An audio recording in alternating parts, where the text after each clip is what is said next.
we're talking about traction, one of the classic orthopedic treatments you'll see for fractures and musculoskeletal injuries. What is traction? Traction uses a pulling force to promote alignment of an injured body part. Its goals are simple but important: decrease pain and muscle spasms, realign bones, and prevent or correct deformities.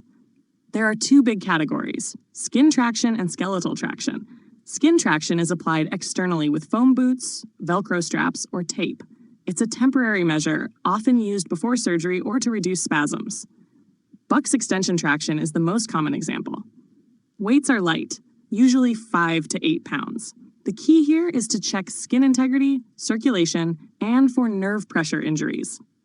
Skeletal traction involves pins or wires inserted directly into the bone. This allows for heavier weights and longer use. Think femur, tibia, or cervical spine fractures. These patients may have a Thomas splint with Pearson attachment. Nursing care focuses on alignment, never removing the weights, and meticulous pin site care. Principles of traction. Traction must be continuous. Countertraction is always needed, usually the patient's body weight or bed position. Weights must hang freely, never on the bed or floor. Ropes and pulleys must move smoothly. The patient must be in good body alignment. Nursing interventions for traction. Neurovascular assessments are critical. Check color, temperature, sensation, motion, pulses, and cap refill. Compare to the unaffected limb. Report pain that's out of proportion or unrelieved by medications. It could mean acute compartment syndrome. Prevent skin breakdown by offloading heels, checking elbows, using trapeze bars, and inspecting pressure points. Monitor for immobility complications, atelectasis, pneumonia, urinary stasis, and venous thromboembolism.